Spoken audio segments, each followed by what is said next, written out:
Good morning, my friends. Hey, Mel. Haven't seen you in a little bit. I'm gonna send out I feel like it's not messages. It's like carrier pigeons. Oh. Seen you in a little bit. There we go. YouTube is now live.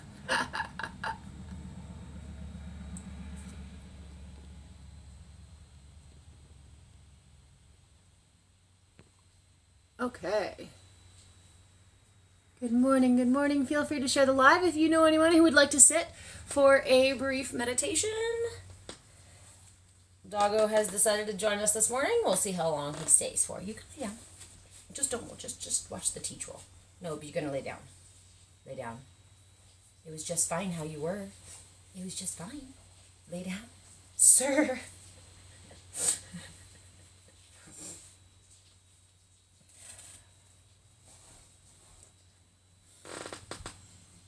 Hey Joshua, good morning. Hold on, let me zoom in on these comments here so I can see what's going on up there. Watch the tea. You dog. You dog.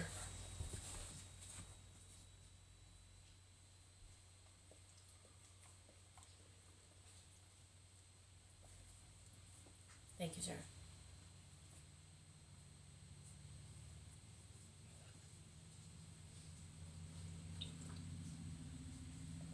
As you can see, we're just getting settled in here. So find yourself a cozy spot. Ideally, this mudra and meditation is done in a seated position. So if you have that available to you, great. If not, feel free to modify. It's a very simple mudra we're doing today. For those of you who are new here, hello. My name is Reverend Deborah, and I am a movement facilitator. Movement in breath, body, and being. This is our Bhakti Bites class. It is a live free class where we practice a mindfulness tool. We've been working with mudras for quite some time, so we practice a mudra and we sit in a very simple meditation with that mudra. This is something that is available from if you've never ever meditated and this is your very, very first time, you can do this. If you've been meditating your entire lifetime, and you can do this, okay? Thank you guys for the likes. Thank you guys for the follows. Welcome, welcome, welcome in. So today is Monday, which means we start out with a new mudra for the week. This mudra is called the Bhairava mudra and is another foundational mudra for meditation. A little bit of background on this mudra. So this is how the mudra is done. It is simply done by laying the right hand in the left and placing them in the lap. One suggestion for how to create this mudra, which I find interesting, is that it's specifically directed to begin with your hands on each thigh and then bring them in together. It reminds me kind of closing a gate or bringing two sides into the center. And that's essentially what this mudra does, is it works to balance the energy body, all of the chakras, all of the doshas, calms the mind, reduces anxiety. But what's really powerful about this mudra is that this mudra is known for reducing ego clinging. So Bhairava is the name of the fiercest form of Shiva, right? He's a Hindu deity and represents the fiercest form of the masculine energy. And so when we use this mudra, we cultivate that fierceness almost as if you're kind of the eye of the storm, so to speak. You are calm and centered without having to be pulled off balance by said power, said courage. Courage to release ego clinging, courage to see beyond our own limitations, courage to let go of our attachments to our anxiety, to our frustrations, to our suffering. So there is a masculine and a feminine aspect to this mudra. So this week, first we're going to work with the masculine today. On Wednesday, we're going to work with the feminine version. And then on Friday, we're going to, hey, Nikki. And on Saturday, we're going to close out with a culmination of the two. So definitely stay tuned for the week. Make sure you make it to Wednesday and Saturday sessions as well, Note that on Friday we do Tiny Yoga class, which is another free class, and that one we also weave the mudra and the same theme into the practice. So these are our simple seated mindfulness tools. Why do we call it Bhakti Bites? That's the important part. Why Bhakti Bites? Bhakti means devotion. Devotion to what? Devotion to self-care. Because sometimes we think that self-care has to be extensive or take us away from our day-to-day things like that. And in reality, mindfulness is something that we weave into our day-to-day so that it is always available to us. Thank you, friend. This is my tea troll. He made the Bhakti Bites announcement this morning, if you saw that. Yes, I spend this week. Yeah, this is my daily friend. I really want to get some clay and make friends for him. I did not make this one, but he needs some friends.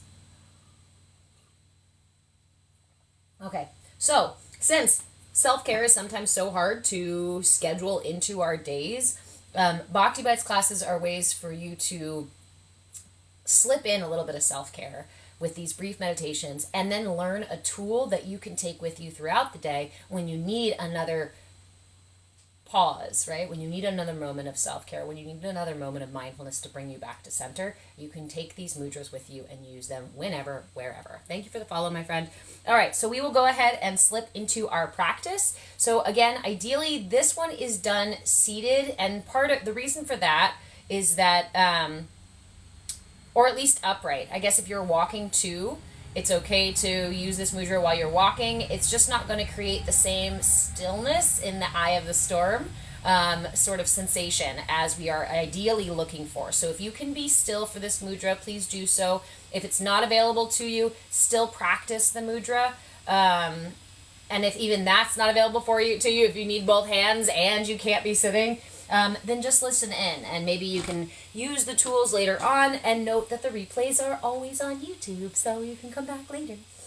And you can just enjoy the soothing vibe for now, right? Okay, so go ahead and find yourself a cozy spot. Sometimes when I've got a little bit of chatter in my body or in my head, it can help me to offer some wiggles. You see me sitting here doing it right now. Offer a little bit of wiggles. Usually, a lot of times I have low back issues, and so just offering a little bit of wiggles in a seated position can help the body kind of nestle into being seated without causing pain. So if you need to take a moment to get your body into a resting place. Now, when you are ready, we'll go ahead and bring our mudra into our lap. Again, we do this mudra by placing both hands, palms upright on each thigh. And then we bring the hands together with the right on top of the left, keeping all fingers tucked, not tight. We don't need to squeeze them, just keep them closed. Right hand in the left, and then rest your mudra gently in your lap. Once you have your mudra, go ahead and close your eyes, and we will begin our practice the same way we always do, with 3 deep breaths. Begin by inhaling through the nose, pulling the breath through the lungs and down into the belly.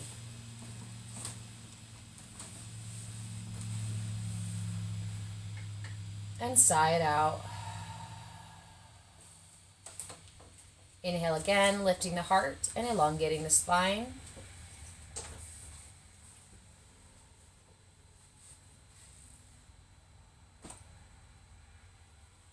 And let it go.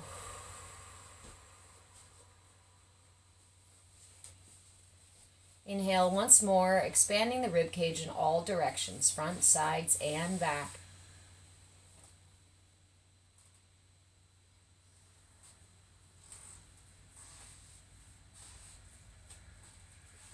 And release. Go ahead and seal the lips, and for just a moment, rest your attention gently on your breath, following the inhale all the way to the top and the exhale all the way to the bottom. Remember that meditation is a personal practice. The more you sit with it, the more it will resonate within you. And it is not about perfection. It is simply the practice. Meditation is about the practice and the progress, not perfection. not expectation, judgment, or holding. Simply follow the breath. Set your intention to follow the breath and bring your attention back to this intention over and over as many times as you need to. If your mind speaks up and talks about what has to happen yesterday or tomorrow or whatnot, just simply return to your breath. If you have a pain in your knee or a kink in your back, feel free to offer a little wiggle and then return your attention to your breath. It's okay to adjust when you need to, as long as we come back to our intention in our practice over and over. And right now the intention is simply to allow the breath to anchor us into the present moment. Following the inhale all the way to the top and the exhale all the way to the bottom. Allowing the breath to slowly extend, creating a little more space, offering stillness to the body and mind. And again, even if it's chaotic in your mind, return again and again to the breath. It is a practice.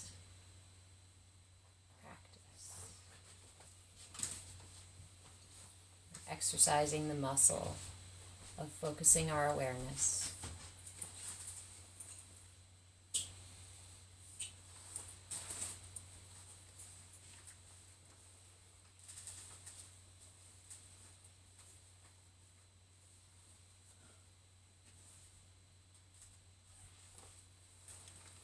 You may stay here in this part of this meditation for as long as you'd like, simply following the breath, especially if your mind is a bit busy. I encourage you to stay with the breath until you begin to feel a calmness in the body and in the mind. And at that point, I invite you to imagine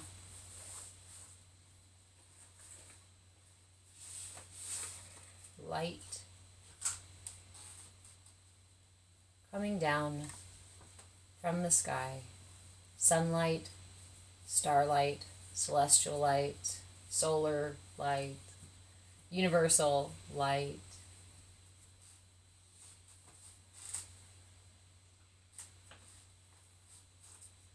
The masculine form of energy, of divinity. Imagine it just sprinkling down over you, raining down over you, washing over you, however that manifests for you. Allow that energy to gently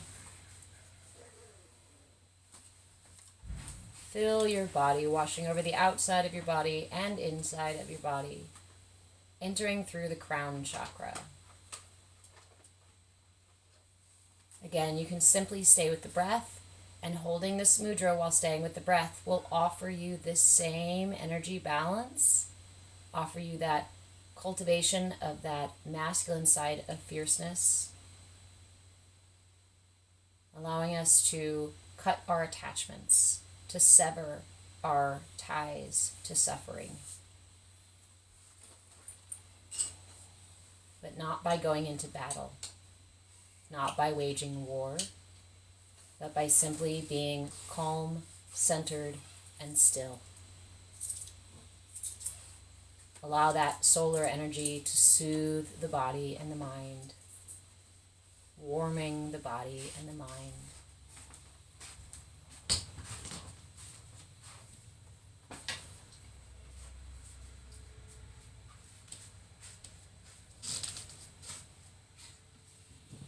You may notice any manner of sensations during meditation.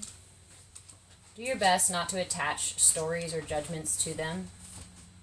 Not everything has a reason or a purpose or a story to it. Some things are just occurrences. Sensations rise and fall in the body. Thoughts rise and fall in the mind, just as the heart rises and falls on the breath. And there is nothing more that you need to do.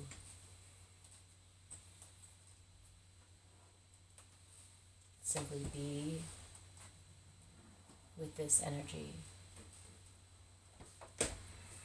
allowing the energy to be absorbed by the body, by the energy body, by the spirit, the same way that oxygen is absorbed by the body by the simple act of breathing, without our intention, without our focus, without our doing anything.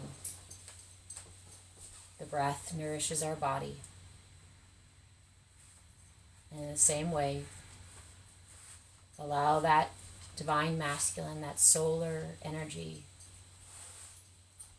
to nourish the body, the soul, and the mind.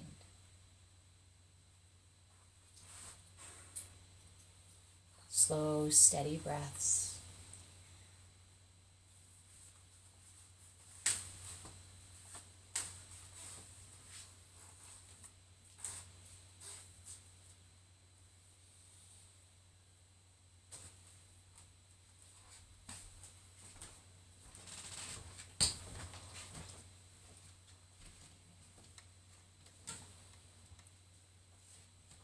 Slow, steady breaths.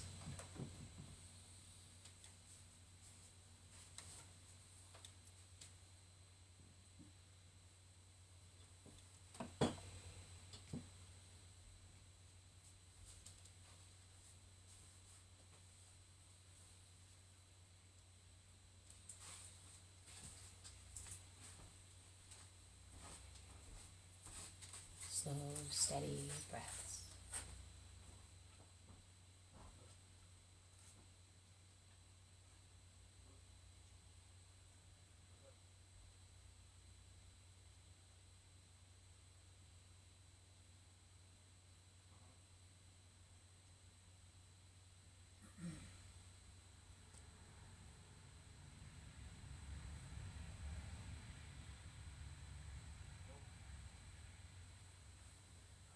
I encourage you to stay with this practice in whatever parts of it feel most soothing and comfortable to you. Maybe you're still sitting with the breath, inhaling all the way to the top, exhaling all the way to the bottom. Maybe you're enjoying a shower of celestial energies, absorbing into the body, warming every corner of your being, or somewhere in between. Stay with the practice as long as you would like, as long as it's available to you.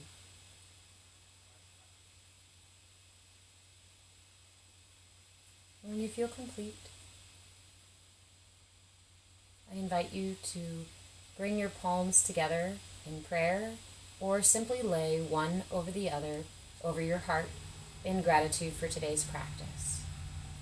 In gratitude for that divine source energy, that masculine vitality that flows through us all, balancing our being with the feminine,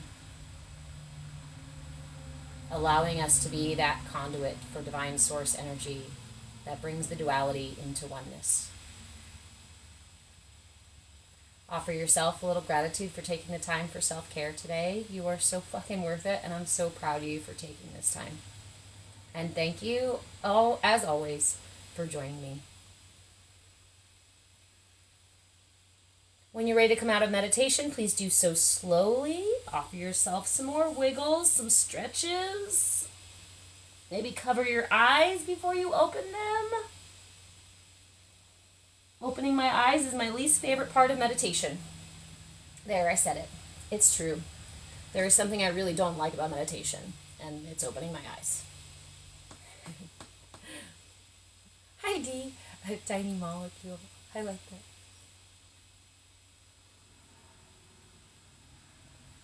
Quarks. Pop in and pop out, right? June, good morning. You are very welcome. Let me make these a little smaller here.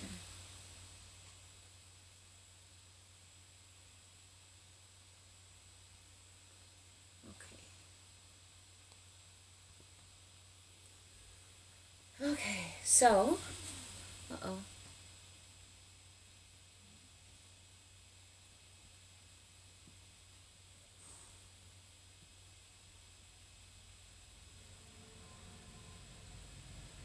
Oh, somehow I turned Bhakti Bites Live to private. Well, that's why no one's watching. Ha! Ha! I can tech.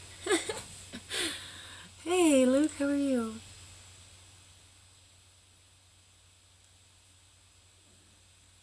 You been at the gym? Well, welcome. I don't even know how to do that. That's a bummer that I messed up that setting. Well,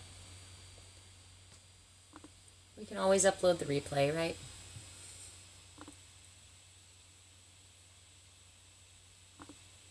I am very well. We are just finishing a Bhakti Bite session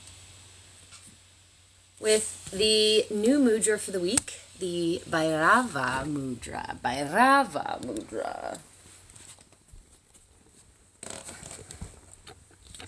Which is done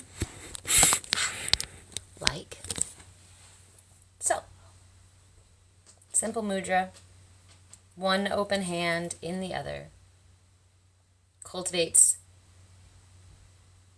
the divine masculine form of fierceness. And on Wednesday, we're going to visit the feminine form. We're going to spend this week alternating between the masculine and feminine forms of this mudra, because it helps balance our personal system, right? Our personal yin and yang energy.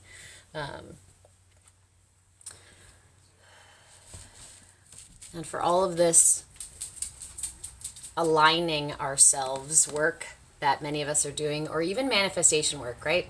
To manifest something, we want to be able to align ourselves with it. We need to be able to align ourselves with it. But if we are not in balance ourselves, then how do we expect to align ourselves, right?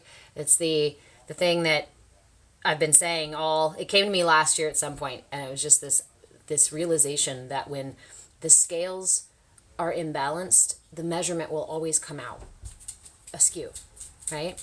And we forget this sometimes when we're talking about manifestation or about how life is going for us. And, things outside seem chaotic and unexpected and unpredictable and maybe a little bit not great, But then have I been cultivating balance in myself so that there is balance in my outer world as well? You.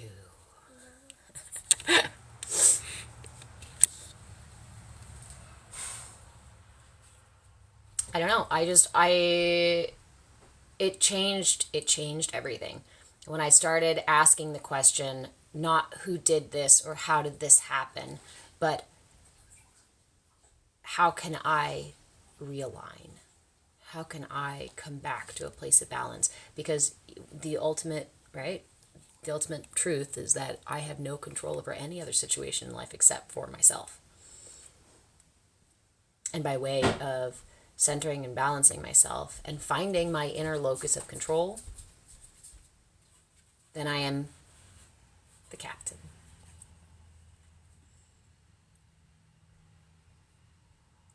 So I wanted to talk about that internal family system stuff too, because it's been coming up a lot lately. And I feel like maybe I need to do like a little video about internal family systems, especially when I'm doing lives and I've got like I mentioned the pirates all offhanded.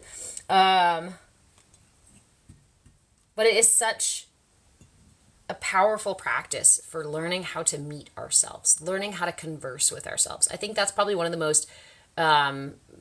first things that we get out of practicing internal family systems, is because when we create a character to represent these different aspects of ourselves, we change the feeling from I am angry, I embody the anger, it is me, I identify with it, versus it is outside of me and something that is therefore temporal and only happening now and even affected by this other part of myself, but not the entire truth of who I am or what I am in the moment, right? There's a powerful, powerful practice of simply changing your wording from I am angry to I am feeling angry. Feeling that emotion has a temporal aspect to it. I am angry means I identify with it as a core part of who I am, of my identity, right? And it becomes much harder to let go of things when we perceive them as part of our identity. And the simple practice of changing your wording around that is going to condition the mind. And I want to move away from training the mind and talk about conditioning the mind, because that's what meditation is doing. Just like you go to the gym, right, D, to condition the body, you go to meditation to condition the mind. We use mindfulness tools so that we can condition the mind and build the necessary like physical structures in the brain that allow us to maintain our locus of control, that allow us to affect our inner and outer reality, that allow us to find center and balance when we otherwise feel triggered and not in control. But again, I want to shy away from the word control, because it's not about a forceful effect on the world. Just like that eye of the storm sort of fierceness, I can release my attachment to my suffering, to my ego clinging, simply by being present with my ego, with that desire to cling, with the justification to be the ego self, be those ego characters in those moments when triggered.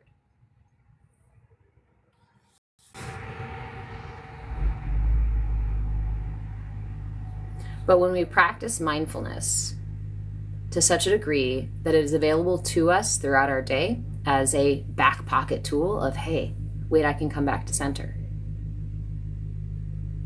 we begin to practice something that we've, just started I'm trying to find a word for it, but the only thing I can think of is like quantum mindfulness, because you literally affect change to the quality of your experience, to time and space, to your experience of time and space changes. Thank you for the follow, friend. And that's exceptional, right? We talk about manifestation, but I feel like maybe there's this missed piece of like, or maybe the deeper explanation, I don't know. But there is something inexplicably quantum about it.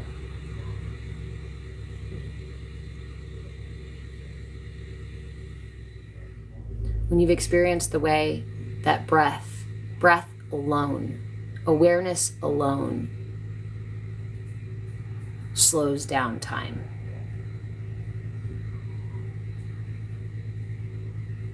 You begin to realize just a fraction of how powerful we really are, of what is available to us. There's many talks. I guess not many talks, but there are some talks about these like superpowers of yogis, right? Have you guys heard of these? I had heard of this or that before, but then I really, when I got my yoga certification and dug deeper, I was like, oh my gosh, like there is actually like a whole long list of things that, as a yogi, through these experiences of mindfulness and honestly, and through the 8 limbs of yoga, not just asanas, not just meditation, not just mudras. Thank you, Byron. Not just one aspect, but all 8 limbs, right? When you're practicing all of these, we reach a point where we begin to experience quantum shifts in our reality, such that we can stand out in the below freezing cold sort of thing and be fine. Warming a wet blanket, right, while it's outside and cold, just with the temperature of your body. Not having to eat for an extended period of time. Even things like flying, floating, there was a yogi not too long ago who used to be able to make smoke with his fingers, sort of deal, right? And like, these are not magic tricks. They are learning the tools to affect your reality. And while most of us are not going to be starting fires with our fingertips, we do have the capacity, all of us have the capacity to find that center, that higher self, to align with that higher self, and then to use that relationship to change the quality of our experience of life. If you have the ability to change the quality of your experience, why wouldn't you? Would you choose to remain a victim of your experience? Would you choose to remain just a puppet of the universe and the people around you? Oh, so-and-so made me mad.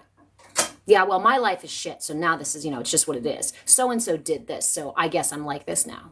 It's their fault, right? It's everybody else's fault. It can be God's fault. It can be your friend's fault. It can be your partner's fault. It can be your kid's fault. It can be your parents' fault. It can be everybody's fault. But if it's everybody else's fault, then you have no control over the situation. Thank you, Nat. And you have no control over the situation. And this is what I discovered as a kid, because I was in situations that were so intense and terrifying where I literally had no control over my physical body and my safety. There was a situation, many times where I was not in control. And so how do you do that? How do you come from a place where you are literally physically being controlled and hurt and manipulated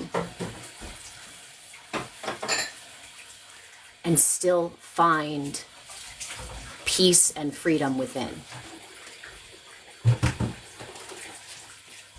You like control? Control is good. I say, in my experience, control comes from trauma. The need for control comes from fear. So, yes, for a long time, I needed control.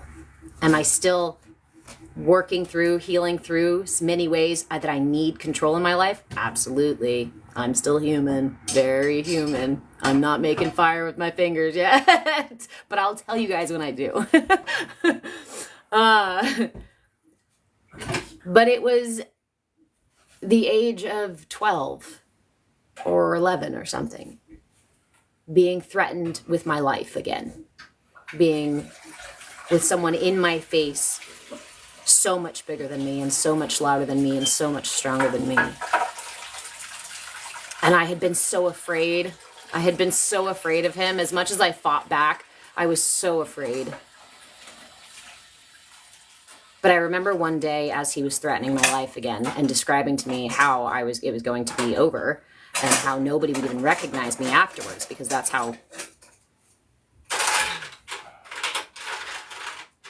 I realized some gift from God, some gift from the universe, some gift from the angels. I realized it was a form of control. That what he wanted was my fear. What he wanted was my anger. What he wanted was my engagement in his generation of suffering and his cultivation of suffering for all of us, for himself and the people around him, for his reality. And I fucking opted out. Pardon me. I opted out. I realized that if I opted out, he had no power anymore. And I looked at him dead in the face and said, okay. Because in that moment, I realized that if he followed through with his threats, that he would no longer have power over me, no longer have control over me. In fact, in just the acceptance of his threats, he had no control over me anymore. That's okay, Nat, because it gave me the tools that I'm using now, the tools that have saved my life. Without those circumstances, I would have never been pushed to learn the tools. But because of those circumstances, I was pushed at a very young age to learn the tools. And it set me on a path throughout my adult life to continue pursuing those tools, continue learning those tools, continue cultivating those tools so that I knew how to use them, know how to use them to such a degree that no one will ever have that control over me again. And for a long time, that has been a matter of me controlling everything, right? The next step is still maintaining that fierceness while being still and centered within.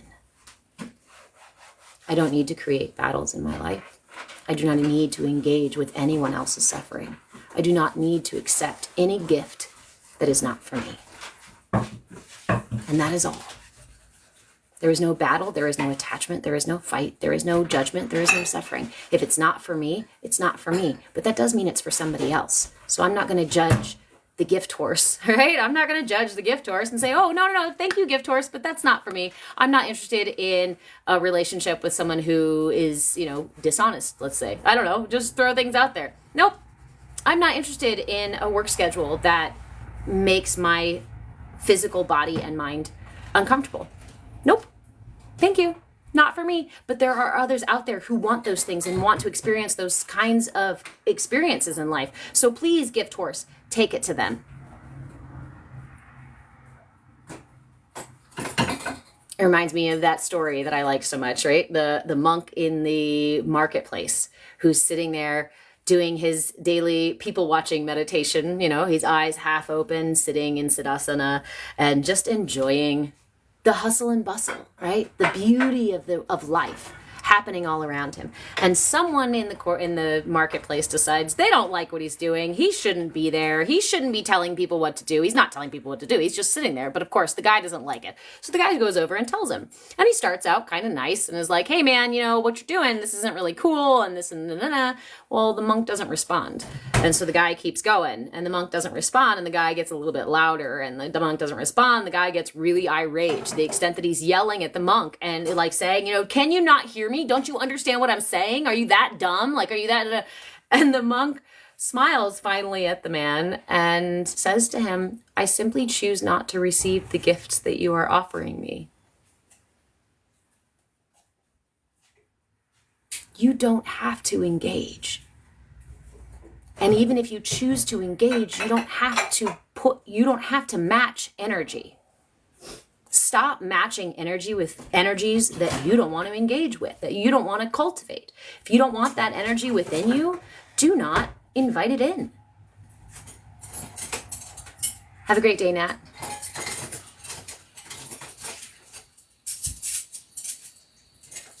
Now, it's not that easy all the time, right? Because we're still human, and because our bodies are wired in these ways to keep us safe, to protect us, to house our divinity, right? Our temple, to house our divinity. Like, it has its own structure. It has its own makeup.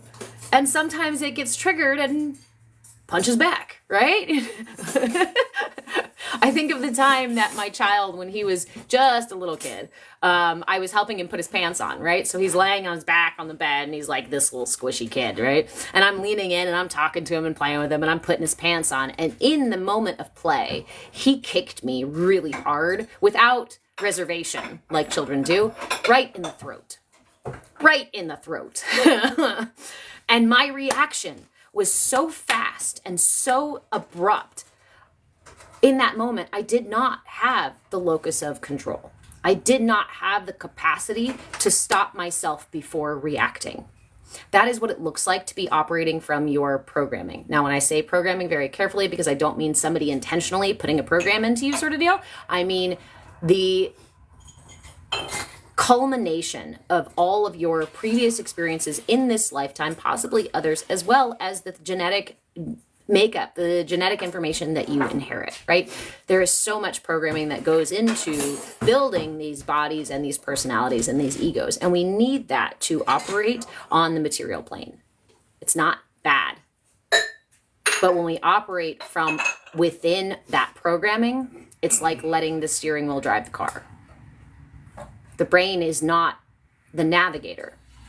The higher self has the compass, has the map, knows how to operate the controls, knows when to hit the fucking brake. The steering wheel does not tarry with the brake. We have no interest in the brake. I'm a steering wheel. I'm going to keep going. Gas pedal, no interest in the brake. In fact, the gas pedal and the brake may be arguing with each other, right? We can use this analogy and take it really far. The important part is to remember that when we allow the body to drive, remember, it's also important to check your check engine light, to maintain your vehicle, right? To take care of it. So you want to make sure to listen to it, but you don't let it ultimately make all the decisions for life, because it's not a navigator. It doesn't have the wisdom to know where we're headed and to plan the steps. It is in the moment, and it's present in the moment, and that's why it helps us come back to the moment. That's why listening to the breath helps us come back to the moment. Listening for the heartbeat helps us come back to the moment. Touching the body, using a mudra, helps us come back to the present moment. And we can use our body and our mind in that way, and in that way, cultivate a relationship with our higher self, with our wiser self. Imagine if you're the wiser self, and there's all this chatter going on down there, and you're sitting here waiting to speak. You're waiting to help the whole crew drive the ship because you know where we're headed. You have the map, you got the compass, and the crew is creating chaos, mutiny down below. Are you going to really try to like scream over the din, or are you going to wait for everybody to quiet down? I found that my captain was kind of waiting for me to quiet down the crew enough for the captain to speak. And that is the practice of mindfulness. That is why I practice mindfulness every single day, and why I share tools with you so that you can practice mindfulness even just for 5 minutes. Because when you create that space, that quiet space, even just for 5 minutes, even if it's not completely quiet, the more you do this over and over. Meditation is a personal practice. The more you sit with it, the more it will resonate within you, and the more space that will be created within for that higher self to speak through. Because your higher self does not need to whisper, does not need to yell, does not need to scream, will not engage with that energy. Your higher self is sitting there waiting for you to listen. And if you don't know how to listen, I didn't know how to listen. I didn't know how to listen at all. It took a while for me to find my captain. But it was after committing to mindfulness every single day, even in just little tiny bite-sized ways. Bhakti bites.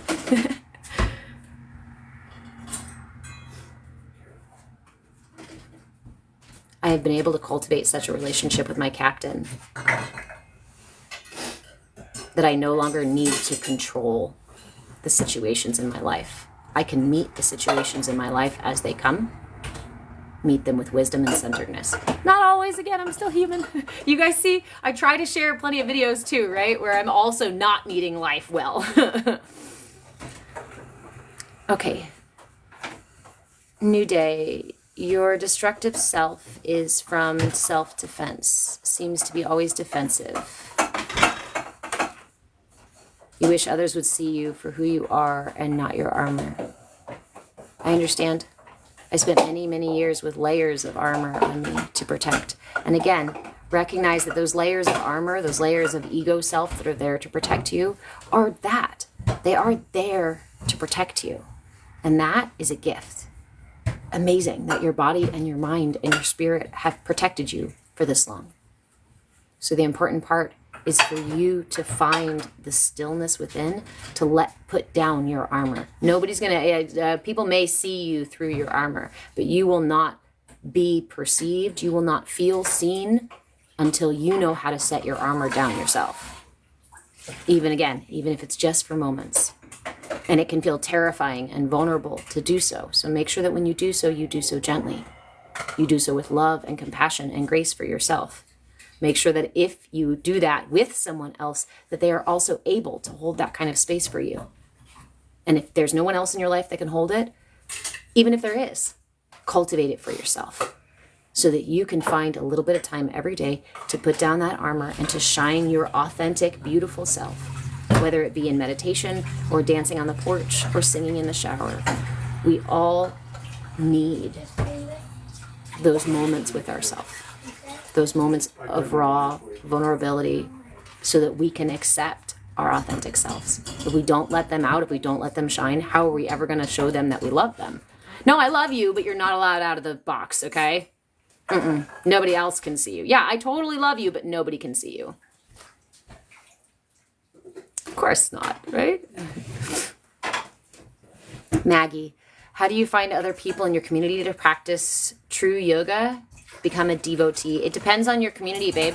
I am cultivating an online community called CAYA Sangha over at Move with Change. Speaking of, we have a class coming out at 11, so I need to wrap up really quick. I need to wrap up here. If you'd like to join us for our community over at Move with Change, it's called the CAYA Sangha, CAYA Sangha. It stands for Come As You Are, because we all deserve a safe space to show up just as we are, especially in those moments where we feel vulnerable, especially in in the moments where we feel confused, lost, and messy, right? And so that's the space we're creating over at Move with Change. Again, it's called the CAYA Sangha. If you subscribe here on TikTok, you get a free month over to the CAYA Sangha. And as a member in the CAYA Sangha, you get twice weekly group coaching, plus a private practice sessions on Monday, as well as a subscriber, you get twice weekly subscriber only lives where we talk about astrology, to dig into your natal chart, look at transits and that kind of stuff, fun stuff like that.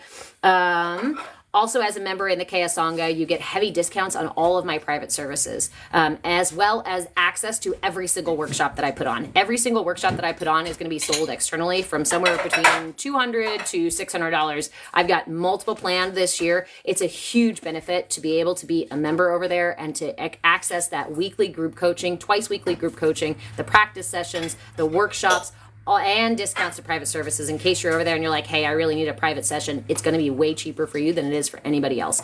All of that is over at Move with Change. And again, if you subscribe here on TikTok, you get a free month over at CAYA Sangha. So you can go over there and check it out completely without any sort of strings attached, right?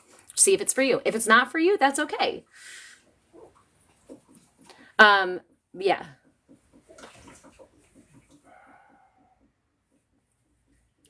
Amanda, how do you commit to mindfulness? What do you do?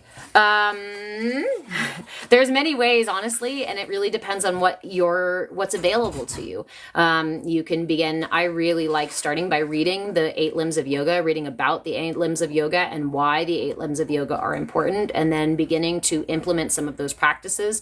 It is not like a progressive, this is the direction we go. There are a variety of practices within the 8 limbs of yoga that allow you to find your path to mindfulness. It's not a singular path. It is pick the pieces and use them in ways that work for you, that benefit you the most, that get you to the places that you are seeking to go. For some of us, right, we can practice something like Raja yoga, devotee yoga, or excuse me, Bhakti yoga is devotion yoga, karma yoga. We can practice by action yoga, by releasing karma sort of thing.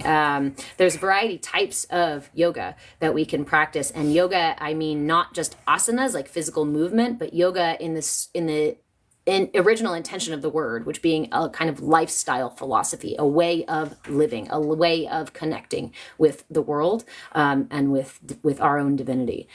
So that is a place, if you'd like to commit to mindfulness, I simply commit to doing 5 minutes of something every day, whether it's reading about the 8 limbs of yoga or practicing a mudra or just following your breath. The simplest practices are really the most powerful. Yes, big, long meditations are super powerful too, but it's our day-to-day, little by little moments of mindfulness that cultivate a huge shift within us. I love you too. Is it on my bio? Maggie, so yes, my website's on my bio. You can also find me at Move with Change on YouTube as well for replays if you want to access some of the previous classes and use those as a guide for practicing mindfulness. But any of this information I have shared, feel free to just send me a message if you have any questions about it, want links to, instead of going and finding things, sometimes it can be a little bit much to be like, wait, that's a lot of stuff. Can you just give me a link to the Sangha? Okay, great. I got you. Right. Give me a link to the 40-day Kundalini Kriya. That's a free online program that we're doing right now. Okay, here you go. You want a link to, I subscribed, but I didn't get the link for a free month over there. Here you go. Right. There is an app that's associated with the website too. So you can access our online programs, events, and schedule and sign up for coaching, private coaching or energy work or any of these other sessions. All of that stuff is available at movewithchange.com. So I need to go. I need to send out the messages so that we can get into our practice session, our Sangha sessions. Hey, B. Yeah, you're very welcome, Amanda. I came back to yoga after a couple of years off, just a couple of years ago, when it came back to my practice. And I won't ever put it down again. I won't ever put it down again. Because in putting down my practice, I lost myself. I lost my center. I lost my captain. There was complete mutiny on the ship, and I nearly lost my life. Absolutely, Tanya. In fact, I don't talk about it much because it's a personal thing for me. However, a couple years ago, after leaving a really traumatic situation, I made the commitment to my practice such that I found myself 8 copper rings and put them on my finger. When I was growing up as a kid in the Catholic Church, I really wanted to be a nun. Later on, after leaving the church and finding spirituality, I became a non-denominational reverend. I have always intended to commit my life to my practice, but I lost my way, as many of us do, right? We get taken away with life unless we really cultivate that center, that balance, that authenticity, unless we really cultivate a peace with our own authenticity that allows us to let that authenticity guide. In that way, it's a lot easier to stay centered.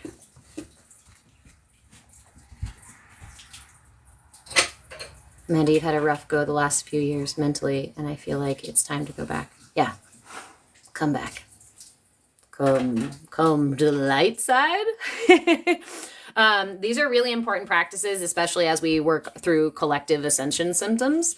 This is what yoga is for, right? This is what the full lifestyle practice of yoga is for. So without the religious connotations of Hinduism, read into the 8 limbs of yoga or the yoga sutras. Yoga sutras are really powerful foundational practices, foundational teachings. And again, explore them in whatever way feels most comfortable to you, because that's the reality, right? Is to follow that authenticity. Okay, I love you guys. I got a boogie. For those of you who are members at CAYA Sangha, we are going to be going into the CAYA Sangha sessions here at 11 o'clock. I'm going to send out an email, so watch your email, and then we will get on the Zoom call if you would like to join us over there. I think actually I just recently set up that you can purchase classes like as a single class if you want to join us in the Sangha sessions. You can go do that at Move with Change as well. If you have any questions or concerns or whatnot, send me a message here. You can also email me at movewithchange@gmail.com, or you can comment on the website, or you can find me at YouTube, or you can find me all the places. I love you guys. Mwah! Have a fantastic Monday.